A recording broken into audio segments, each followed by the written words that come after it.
All right. Hello again, Avengers, and welcome to another exciting daily vlog. This is Daily Vlog 2025, number 238. Numbers are hard.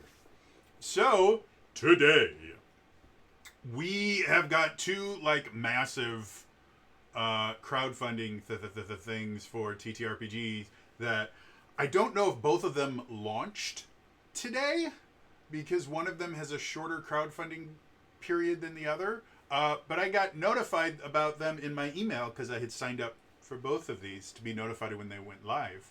And that is the new Cypher TTRPG and the Where's Blade English translation TTRPG. And yeah, both these things are kind of massive. So let's start on the one that I was informed of first. So Cypher. For anyone that doesn't know, I run a TTRPG for Zelda Universe. It's one of the oldest and largest Zelda fan sites on the internet. It's been around since I think the 90s. I have a friend that's been working with them for many years. Contacted me, I want to say 7-8 years ago, something like that, saying, hey, we have a Twitch channel, we're making a bunch of things, we'd like to have a live play, would you mind creating a Zelda themed D&D campaign? I went, oh, I'm willing to run a game for you guys, but does it have to be D&D? Well, what do you want to do? I want to do this new thing that I just found called Open Legend. And we ran an entire campaign in Open Legend. Took us about 5.5 years to get through it. We loved it. It was amazing. The campaign that I'm currently running, which I've been running for about 2 years now, uses the Cypher system. And it's a fantastic TTRPG. It is very much kind of a rules light system. It is designed to be kind of jailbroken and homebrewed and modified and reflavored. Like, even the core book for the Cypher system gives you, okay, well, if you want to run like a high fantasy campaign, here's some ideas and here's some exclusive descriptors that would really only work in fantasy campaigns, like fantasy races, like elves and dwarves and stuff like that. However, if you want to run a science fiction campaign, here's some stuff for that. If you want to run a horror campaign, here's some stuff for that. So it's a really cool, very moldable system that I adore. They announced over the summer that a new version, consider it a second edition, if you will, of the Cypher system was going to be coming out. They're going to be kickstarting it towards the end of the summer. And instead of calling it the Cypher system, it was just going to be called Cypher. And yeah, I'm a huge fan of it. I've been having so much fun running games in it, and my players enjoy it for the most part. There's a couple things in it where the wording, like effort and edge, are two words that are very similar and appear like really close to each other on the character sheet, but they mean two totally different things, and it confuses my players every so often. But other than little stuff like that, it's a great system. So the new Cypher is going to be making some modifications, including basically adding hit points. Because right now there isn't a hit point system. You have 3 pools of points that not only kind of count as your hit points, but they also count as your limited resources for all of your abilities. So basically having hit points and magic points and stamina points all like in the same pool is just not that fun for some people, because like anytime you do something cool, it's like you're hurting yourself. So they're going to be adding that in. They're going to be changing quite a few different things. And so yeah, the Kickstarter is up. I think it took them, I just knocked my water off. Luckily, it's a water bottle, so it didn't spill everywhere. But I think they hit their funding goal in like less than an hour. Yeah, their funding goal was $100,000. And if I actually look in my email, because I got emailed about it, I think it's this one.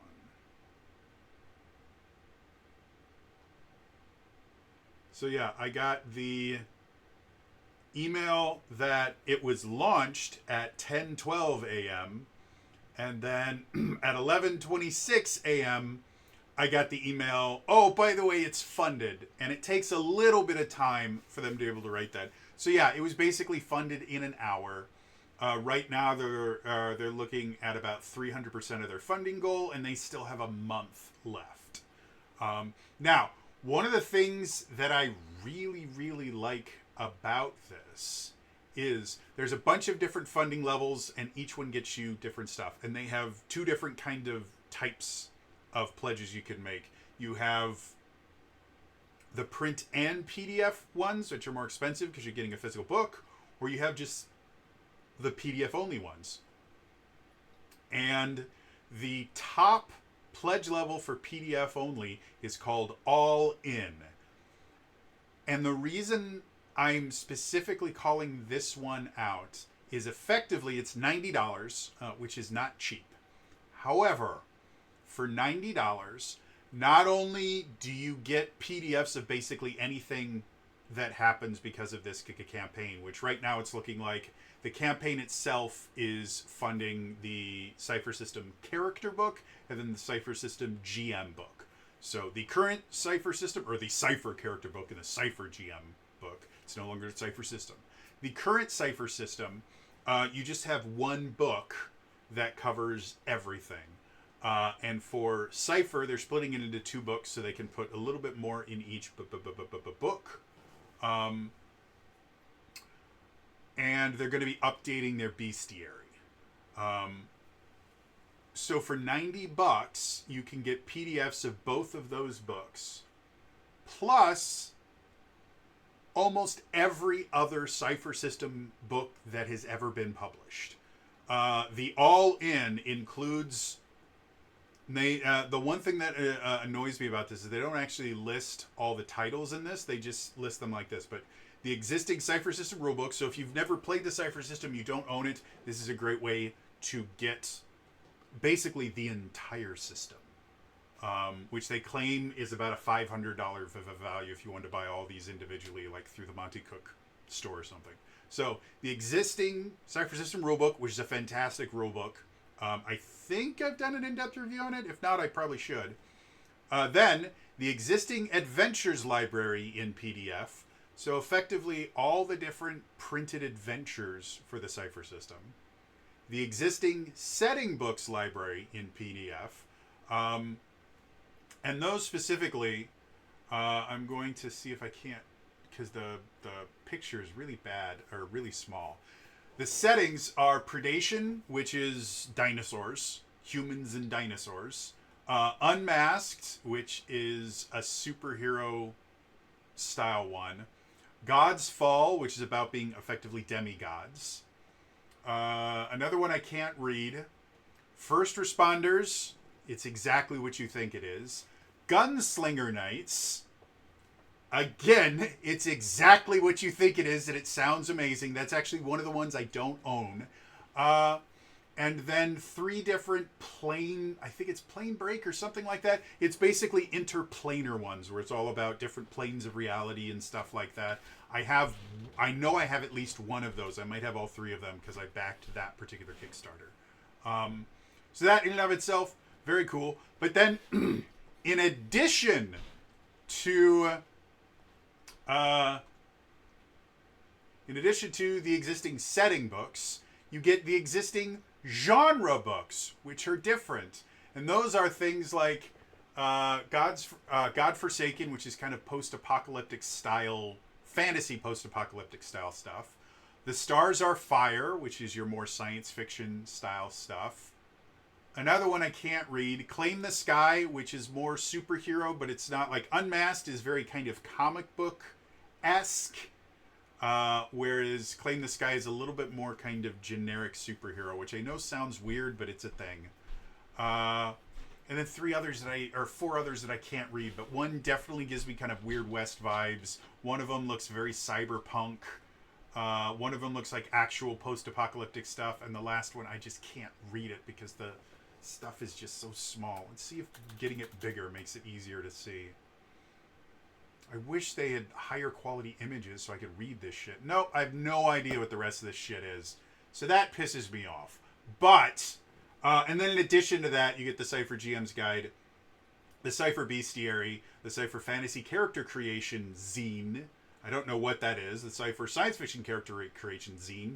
No idea what that is. Cypher Superhero and more Character Creation Zine. Again, no idea what that is. Divination deck in PDF, Cypher deck in PDF, Manasys Cypher deck in PDF. Basically, those decks are basically prints. You can print your own decks for these things. You basically use them. I have. I don't think I have it here. I think it's over by my bed. But I have. I have one of the Cypher System decks, and they're kind of cool. I think I have experience decks. Which is basically it's just a deck of cards, but in the Cypher System, whenever the GM does an intrusion, which if you're familiar with Daggerheart, it's basically like the GM spending fear. The intrusion system is actually what inspired the fear system in Daggerheart. But basically, anytime you use a GM intrusion, you're supposed to give out 2 experience. One, you give them to the player that you're intruding on their roll, and then that player gets to keep 1 experience, and they get to give 1 experience point. They get to give the other experience point to another player. And it's a cool system, and just having the cards is really nice because then, they have a physical manifestation of the experience that they have. And going up, leveling up, quote unquote, it's 4 experience points for every kind of growth point for the thing. So you're never going to be carrying around 20 cards or something like that. And you can use experience points for more than just leveling up. You can use it to stop an intrusion. You can use it to basically do a player intrusion. There's a lot of different stuff you can use it for. So it's a limited resource with a lot of different uses. So anyway, those are pretty cool. But like I said, for me, the big deal about this is that idea for $90 you can get an entire TTRPG. The only thing that I don't see in here is the Numenera books, which is their own. Numenera technically was the first Cypher System game.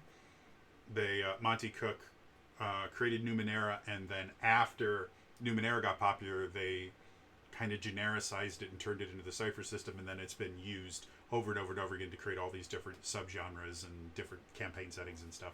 The other thing I didn't see in there is they don't have the Strange in there, and I don't know why. The Strange is the only setting that I don't see Monty Cook talking about a whole lot. All the other settings they're super, super happy about, but the Strange, for some odd reason, just doesn't seem to show up anywhere when they're doing this is stuff. And that sucks because it is by far my favorite Cypher System setting. I think it's so much fun. It's what I directly based Tears of the Realms, which is my Zelda TTRPG I'm running right now. It's what I directly based it on. So anyway, yeah, I'll have a link to the backer kit because they use backer kit I think almost exclusively now. But I'll put a link in the description for the backer kit for this because, like I said, I like the Cypher System in general. I'm really, really jazzed about Cypher.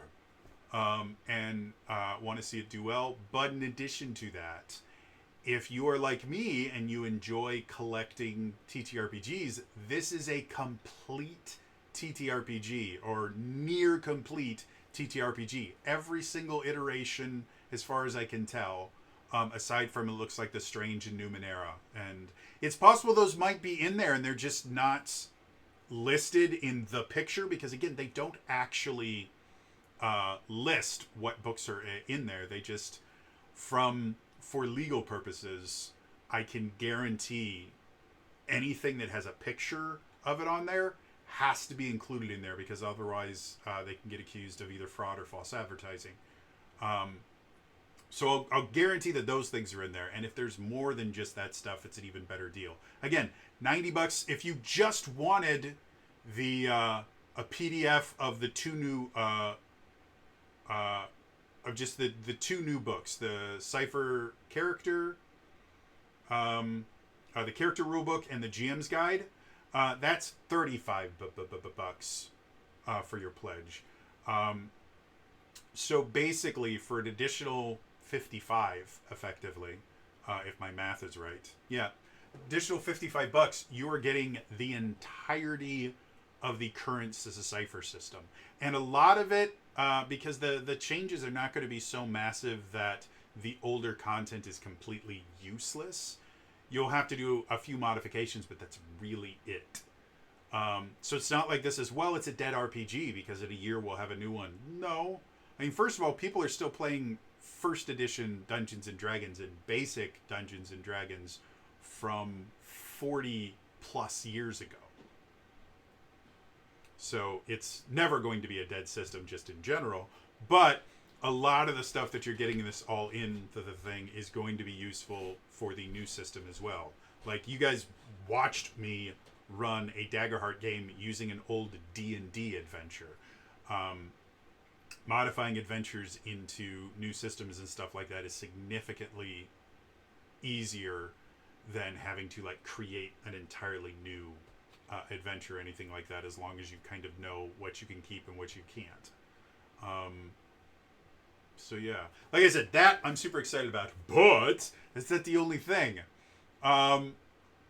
Another TTRPG, I believe, launched today, called Where's Blade. Now, if you've never heard of that, that probably means you're not from Japan, because Where's Blade was a TTRPG, came out in 1989 in Japan, and it's pitched as a sword and sorcery and mecha TTRPG.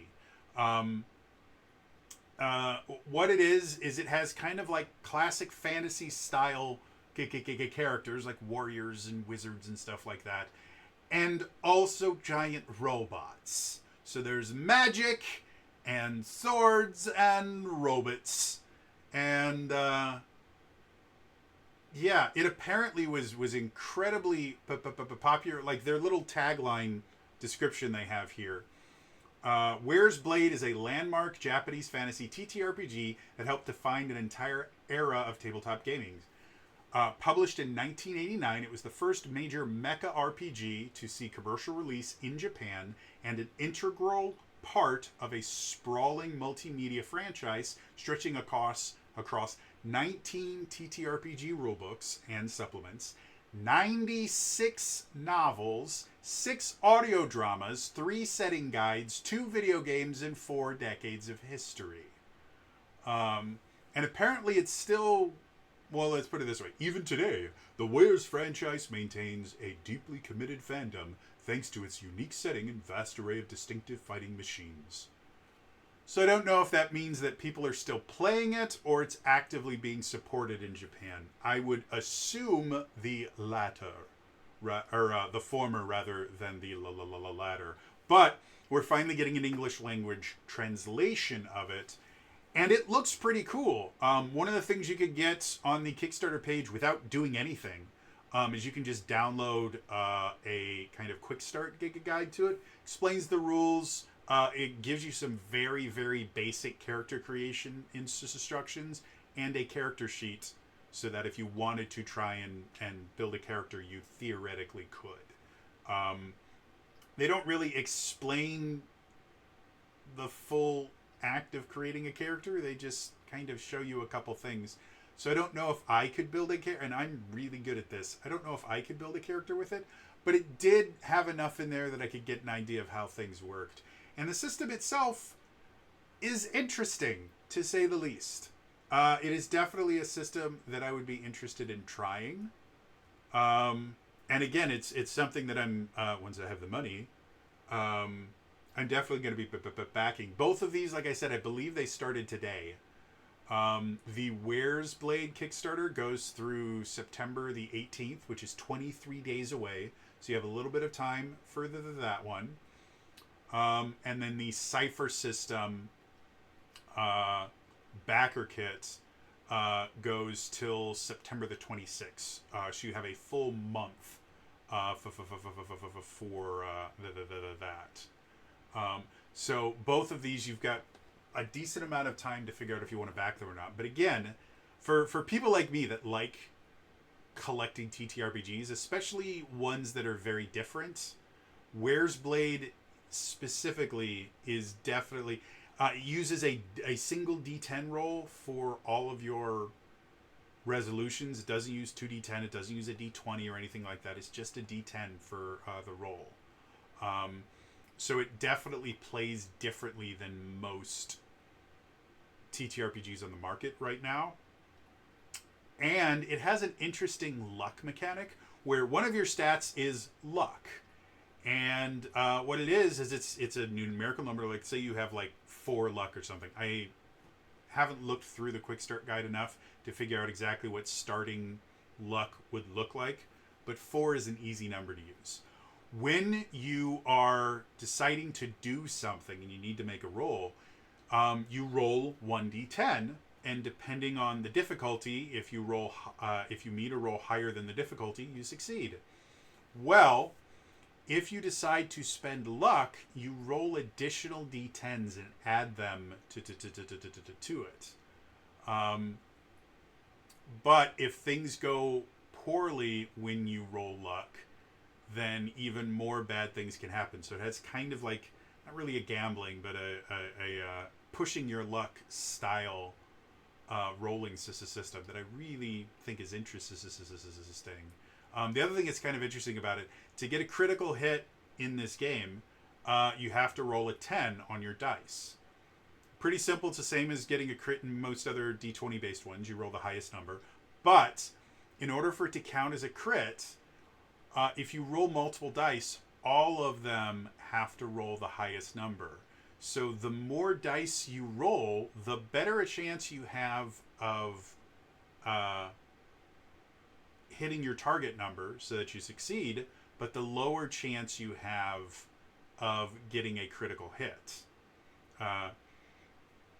And that in and of itself, I find fascinating. I think it's really, really interesting that that's the route that they decided to go with it. And again, this system has been around since '89, so we're talking, what?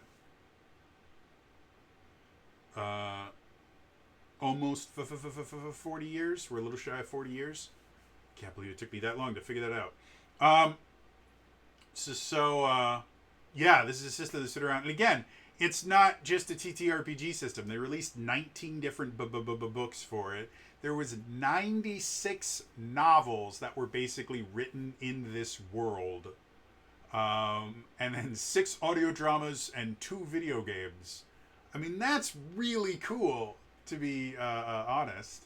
And again, if you look at the artwork and stuff like that, like, it gives really, really heavy, like, 80s, 90s anime vibes.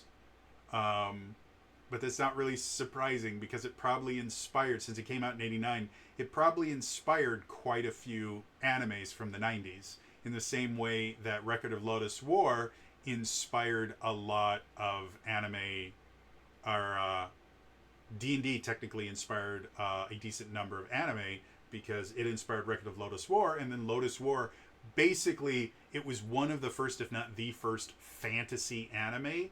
And so the idea of, like, elves having, like, super, super long ears, that is exclusively due to the fact that Deedlit in Record of Lodoss War had these, like, massive long ears that were, like, 3 feet long.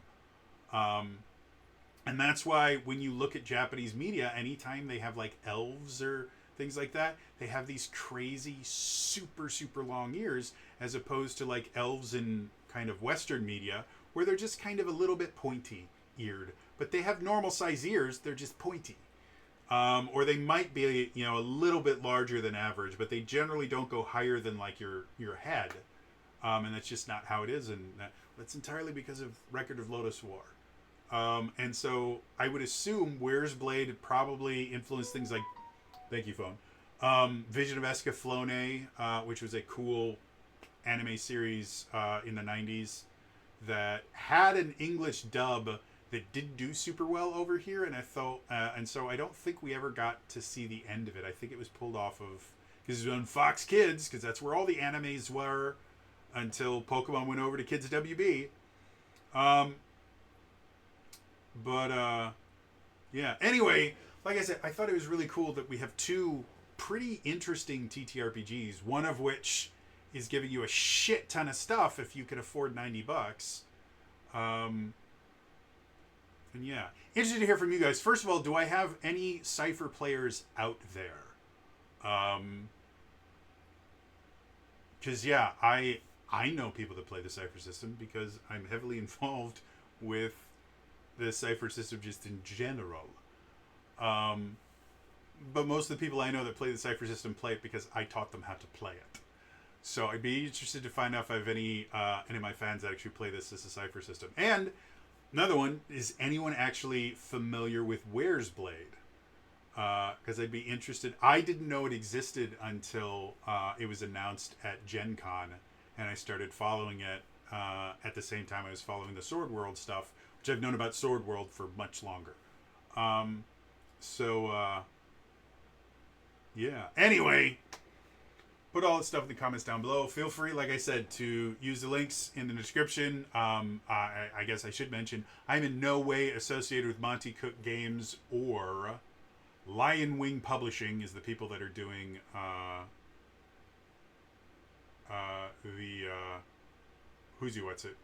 Where's Blade.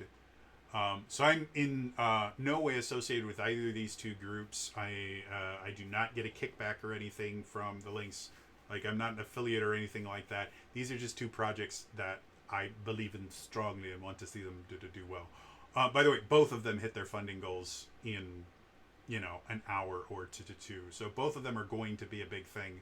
But obviously the Cypher system is making a lot more money than Where's the Blade. So, anyway, that is going to be all for me today. And I'll see you guys in the next time. All right? Bye-bye.